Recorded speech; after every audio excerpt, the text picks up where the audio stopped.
estimados amigos, estoy convencido que algunos de ustedes están diciendo de qué estamos hablando, ¿no? Porque estamos hablando de lo que es usar el mar como una carretera, que es una carretera, como lo ha dicho Juan, no necesita mantenimiento. Entonces, ¿qué debemos hacer esto?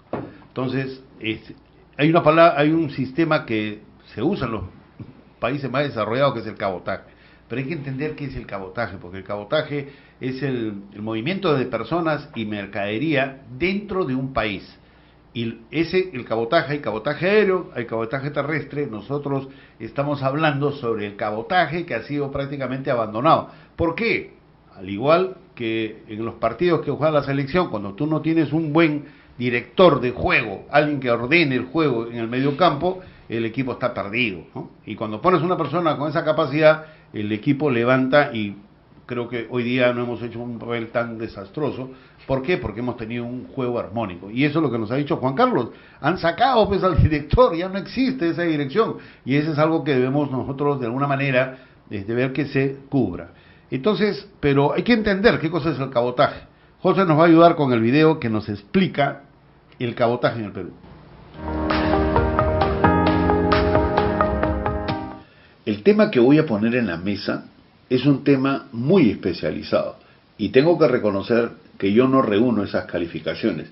Como estoy seguro que ustedes, la audiencia, muchos tampoco la tienen. Es por eso que es necesario precisar el concepto del cabotaje. El cabotaje es el transporte de personas, mercancías o equipajes entre diversos lugares del territorio de un estado, puertos, aeropuertos, etc. Y pueden ser realizados por operadores nacionales o internacionales según dispongan las reglas de cada país. Hemos hecho esta precisión porque vamos a poner en la mesa de trabajo el cabotaje que se realiza por mar, por ríos y lagos. Y la razón es muy sencilla, porque nosotros como país tenemos más de 3.000 kilómetros de costa, nuestra frontera con el Océano Pacífico, y una red bastante grande de ríos y lagos navegables que tenemos que aprovechar.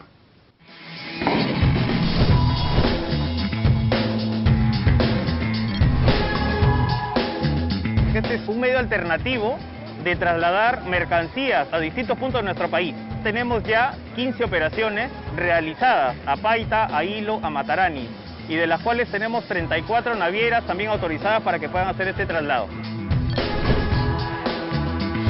Mucho más amigable, mucho más sostenible ambientalmente, segura. Lo que estamos haciendo en promedio es un ahorro para las empresas de 30% respecto al transporte terrestre. Entonces es una gran alternativa que nosotros queremos promover desde el sector transportes para que las empresas puedan optar por esta opción.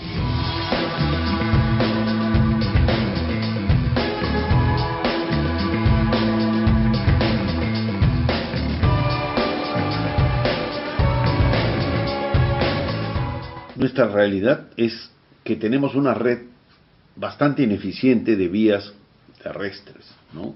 Y también nuestros aeropuertos son limitados.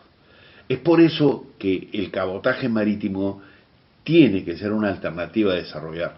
Obviamente no es fácil, es por eso que a la fecha no tenemos un sistema que esté operando, pero tenemos que encontrar alternativas de solución al caos que estamos viviendo en el transporte terrestre en las principales ciudades de nuestro país, sobre todo en Lima, donde viven más de 10 millones de personas, y el caos ha llegado a ser de tal magnitud hace pocos años que fuimos considerados la tercera ciudad del mundo con el mayor caos en el tránsito.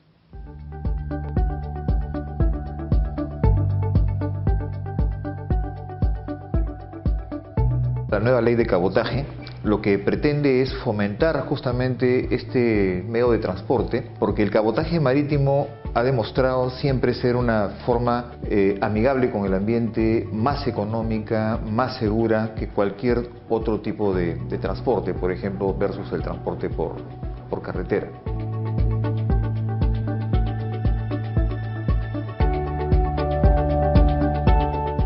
80 millones de toneladas anuales circulan por la carretera panamericana. Una flexibilización de los requisitos para hacer cabotaje puede permitir que más naves puedan captar parte de esa carga. Se estima unos 20 millones de toneladas anuales.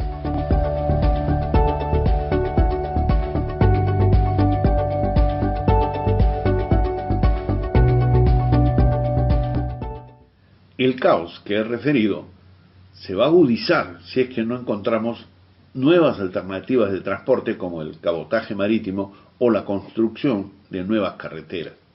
Porque el funcionamiento del puerto de Chancay, el funcionamiento de la segunda pista del aeropuerto Jorge Chávez y la modernización del puerto del Callao van a incrementar el tráfico en las pistas, agudizando la situación tan difícil que estamos viviendo. Este tema debe ser desarrollado desde los siguientes enfoques.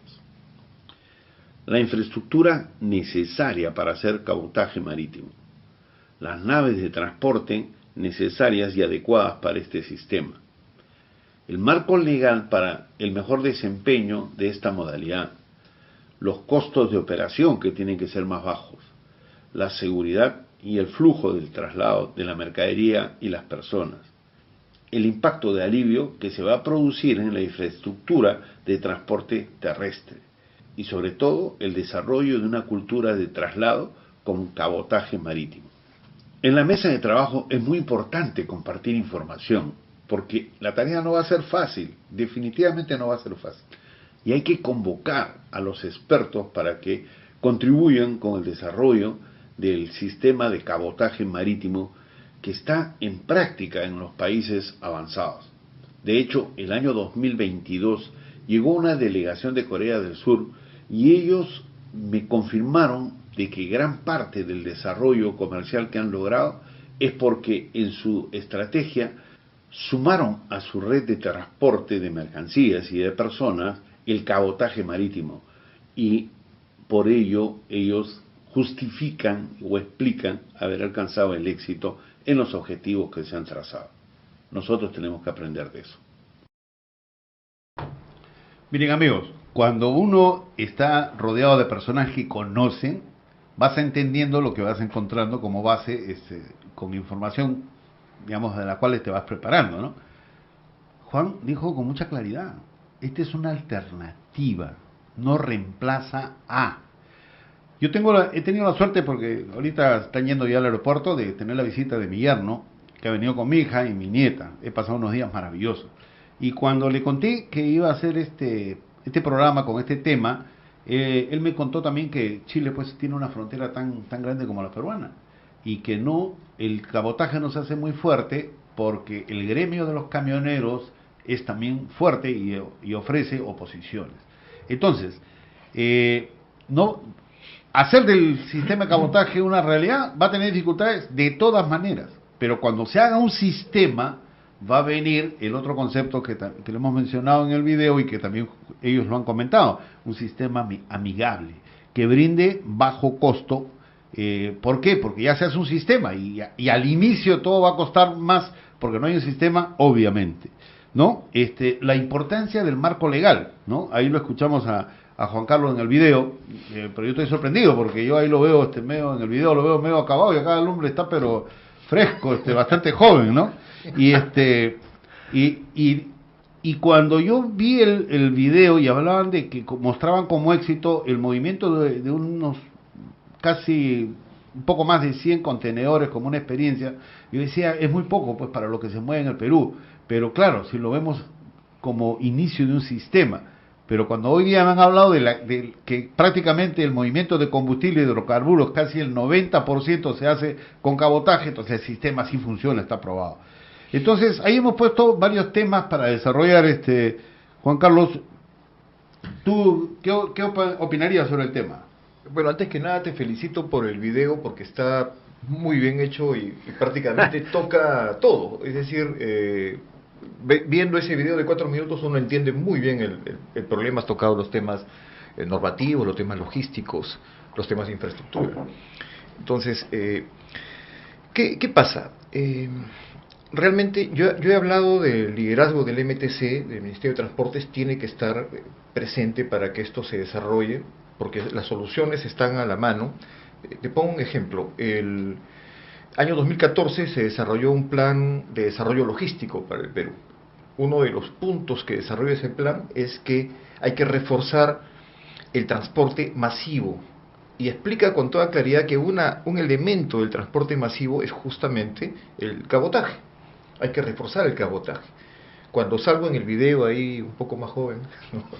En ese video yo explico justamente la norma que estaba por salir en ese momento, en el 2018, que es una norma que propusimos desde el Ministerio, que es el Decreto Legislativo 1413, es justamente una creación de la Dirección General de Transporte Acuático, se hizo con el equipo de la DGTA, y esta norma lo que hace es flexibilizar, para que buques de bandera extranjera puedan hacer el cabotaje en el Perú.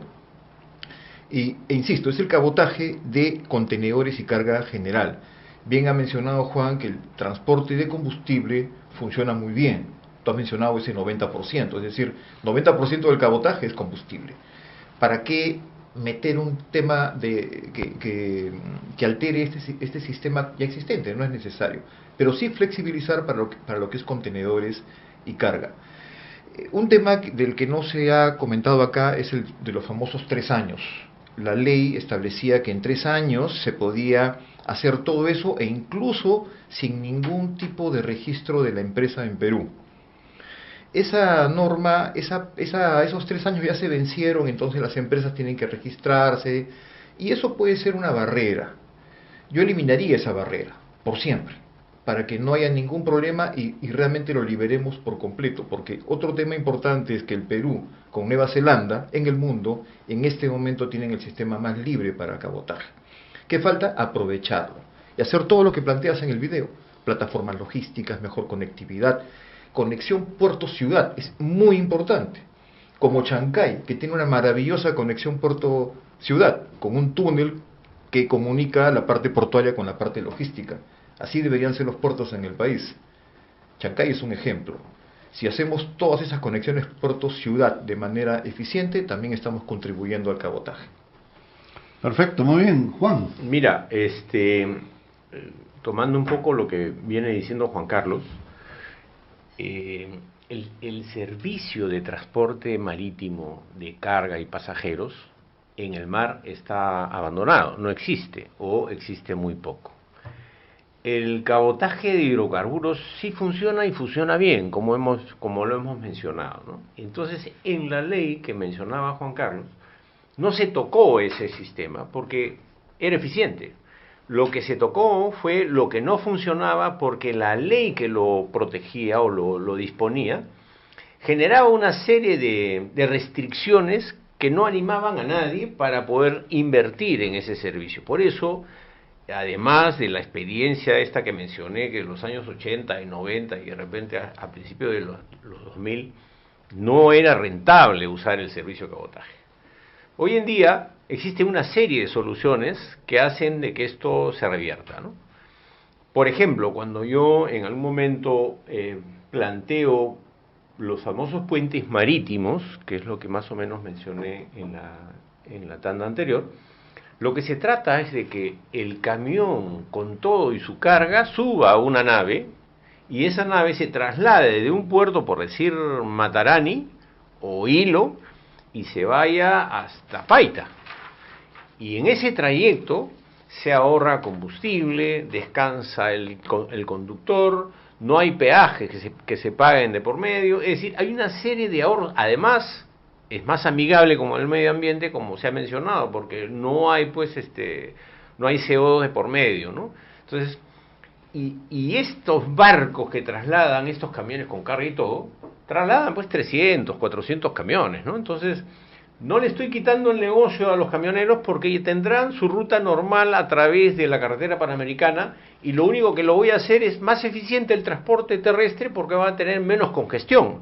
Le voy a quitar parte de esa congestión, lo voy a pasar por el mar y los dos se van a volver complementarios porque finalmente de un centro de producción, vamos a poner el ejemplo que siempre pone Juan Carlos de la cebolla, salen las cebollas de Arequipa, se trasladan por tierra hasta el puerto, puede ser Hilo, puede ser Matarani, de ahí navegan en un puente marítimo hasta Paita, baja el camión y sigue su ruta final, qué sé yo, a Chulucanas, a donde fuere, ¿no? Entonces, esa es la solución que se trata de proponer. Como dice Juan Carlos, se necesita un líder que de alguna manera pueda implementar esto con algún tipo de proyecto especial que permita implementar el sistema, pero implementarlo pensando en que un barco, para que haga esta ruta regular, es decir, que todos los días martes, por ejemplo, llegue a Hilo y salga hacia el Callao, tiene que tener una cantidad de carga suficiente que le justifique esa navegación. Esa carga suficiente se denomina masa crítica. ¿Quién puede administrar esa zona donde va a estar esa masa crítica formándose? El Ministerio de Transportes, ¿a través de quién? De la autoridad portuaria, porque es la encomendada en desarrollar esta zona de actividad logística portuaria. Es decir, el sistema en general no está completo, no está funcionando completo, y aún así tiene los resultados que ha mencionado el Ministerio de Transportes, que no creo que solamente sea un comercial. Es verdad, poco a poco, porque en toda actividad humana hay una curva de aprendizaje. Estamos en esa primera etapa de aprender la ley, vemos que intervienen más actores en la ley, porque ya no estamos limitados a barcos que sean una sola bandera, que es la peruana, sino cualquier otro barco que pasa por el litoral peruano puede recoger carga en el Callao y dejarla en Hilo y después irse a su ruta de repente a Chile o quién sabe a Guayaquil si es al norte, ¿no? Mire, yo sé que ustedes que están viendo dicen, oye, sí, todo tiene lógica, pero hay que aterrizar. Entonces yo lo comprometo a los dos para que vengan y desarrollemos un tema, un caso de cabotaje que se pueda ver paso a paso. ¿Por qué? Mire, hoy día salí a desayunar con mi yerno y tuve una experiencia que para mí fue extraordinaria. Un señor que estaba al costado, bastante joven, dicho sea de paso, terminó de desayunar, se acercó y me dijo, señor Ollarse, ¿usted se acuerda de mí? Bueno, la verdad que no, le digo, me dice, yo he sido su alumno en un curso del MBA. Y la verdad que lo que usted nos enseñó, y sobre todo porque hacíamos un ejercicio sobre la operación de rescate de la Embajada de Japón, operación de Chavín de Huántar, y me dijo, eso lo hemos replicado en otros cursos porque dejó muchas lecciones. Entonces, mire, ¿qué cosa dejaba esa lección? Para mí, yo la verdad que me alegró el día, definitivamente, que un alumno tenga ese gesto conmigo. Pero ¿de qué estamos hablando? De lo que han mencionado los dos.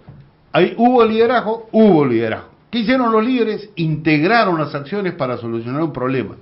Y en este caso, ¿qué es lo que se necesita? Que todo este privilegio que tenemos nosotros de ser puerto hub en el Callao y Chancay, el aeropuerto hub con Jorge Chávez, no sirven de nada si no hay conexión hacia los departamentos.